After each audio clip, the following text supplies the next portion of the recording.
Series and parallel combination.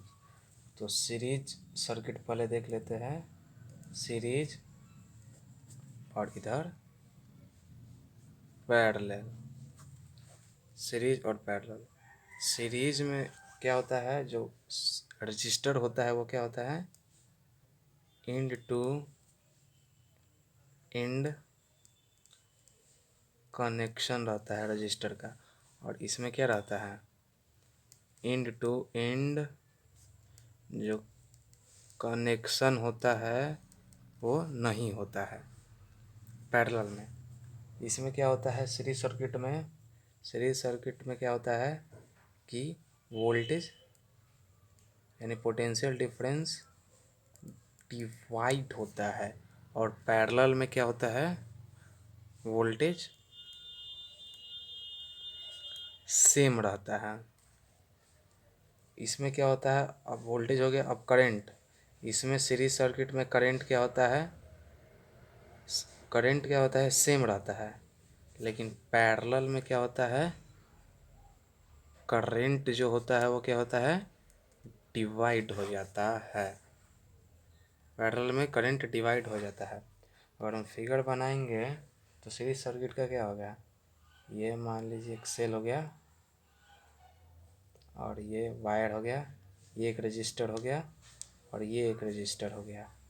तो ये क्या है, ये इसका वोल्टेज हो गया V पोटेंशियल डिफरेंस, और ये R1 हो गया, और ये R2 रजिस्टर हो गया।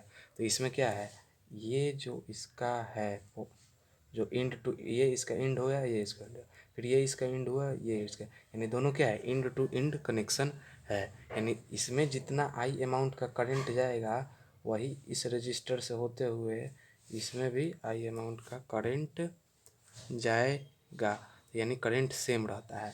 अब यहाँ पे वोल्टेज क्या हो जाता है, डिवाइड हो जाता है। क्यों, क्योंकि क्या होता है, V is equal to I R according to Ohm's law. तो यहाँ पे क्या है, I क्या है, कांस्टेंट है, और R क्या है, यहाँ पे है R1, यहाँ पे है R2।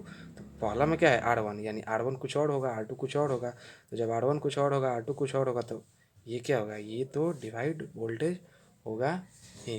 तो इसमें वोल्टेज डिवाइड हो जाता है, करंट सेम रहता है। अब पैरेलल में क्या होता है,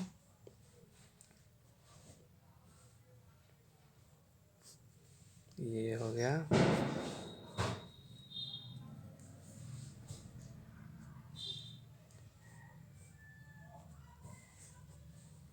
ये हो गया V, ये हो गया R1, ये हो गया R2। तो यहाँ पे क्या होता है, पैरेलल में यहाँ पे वोल्टेज सेम रहता है, करंट डिवाइड हो जाता है। करंट यहाँ पे आएगा आई अमाउंट का, यहाँ पे, तो यहाँ पे इधर चल जाएगा I1, और इधर आ जाएगा I2। फिर यहाँ से I1 जाएगा I1, यहाँ पे भी आएगा I1, और यहाँ पे आ जाएगा I2, और फिर आके I मिल जाएगा। तो यहाँ पे दोनों रजिस्टर में क्या हो रहा है, करंट डिवाइड हो जा रहा है, लेकिन वोल्टेज सेम रहता है। अब इसका सिंपल सा तरीका है न्यूमेरिकल सॉल्व करने का, कि पहचानेंगे कैसे कि कौन सा सीरीज है कौन सा पैरेलल है। तो इस एक कॉन्सेप्ट आता है नोडल एनालिसिस। यहाँ पे क्या है, यहाँ पे ए पॉइंट मार लेंगे और बी पॉइंट मार लेंगे। ओके, तो इन ए और बी के डिफरेंस जितना होगा वही तो इसका पोटेंशियल डिफरेंस होगा। तो ये ए पॉइंट है, तो जब तक रजिस्टर सेम रहेगा तब तक पॉइंट भी सेम रहेगा। तो यहाँ पे ए पॉइंट मान लेंगे, क्योंकि बीच में कोई नहीं है तो ए पॉइंट हो जाएगा। फिर यहाँ से जाएगा बी बी बी, फिर ये आएगा तो बी पॉइंट हो जाएगा, ए पॉइंट और बी पॉइंट। अब यहाँ पे तो रजिस्टर आ गया, तो यानी फिर ये बी पॉइंट नहीं होगा, फिर यहाँ पे आएगा तो कुछ और हो जाएगा, मान लेंगे ओ, फिर ये जाएगा तो ओ।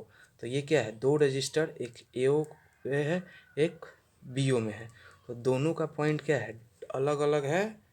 तो क्या होगा, वोल्टेज अलग अलग होगा। और जब वोल्टेज अलग अलग होगा तो वो कौन सा सर्किट होगा, सीरीज सर्किट। और पैरेलल में ये दोनों जो आता है ना वो इक्वल हो जाएगा। देखिए ए पॉइंट है, ये बी पॉइंट है, तो ये इधर जाएगा तो यहाँ पे भी क्या होगा, इस पॉइंट पर भी ए रहेगा क्योंकि कोई रजिस्टर नहीं है। इधर जाएगा तो इस पॉइंट पर भी ए रहेगा, और नीचे आएगा तो इस पॉइंट पर भी ए रहेगा। फिर इधर बी है तो बी इधर जाएगा तो इस पॉइंट पर क्या आ जाएगा, इस पॉइंट पर बी हो जाएगा। फिर ये बी इधर जाएगा, इस पॉइंट पर बी हो जाएगा, फिर ये नीचे आएगा, इस पॉइंट पर भी आए, दोनों क्या है ए बी और ए बी के बीच में दोनों क्या है ए बी और R1 और R2 दोनों ए बी और ए बी के बीच में है, तो इसीलिए ये कौन सा है, पैरेलल है। और पैरेलल में क्या होता है, देखिए वोल्टेज यहाँ पे भी ए बी है और यहाँ पे भी ए बी है, यहाँ पे भी ए बी है, यानी वोल्टेज सेम होता है लेकिन करंट डिवाइड हो जाता है। यहाँ पे वोल्टेज कितना है, ए ओ है और यहाँ पे कितना है, बी ओ है, तो यहाँ पे वोल्टेज क्या हो गया, डिवाइड हो गया है। ए बी वोल्टेज था, यहाँ पे गया ए ओ, यहाँ पे गया बी ओ, लेकिन यहाँ पे ए बी ही था, ए बी गया और इसमें भी ए बी गया। तो ये कॉन्सेप्ट था सीरीज और पैरेलल कॉम्बिनेशन का। नेक्स्ट वीडियो में इसका डेरिवेशन देखेंगे।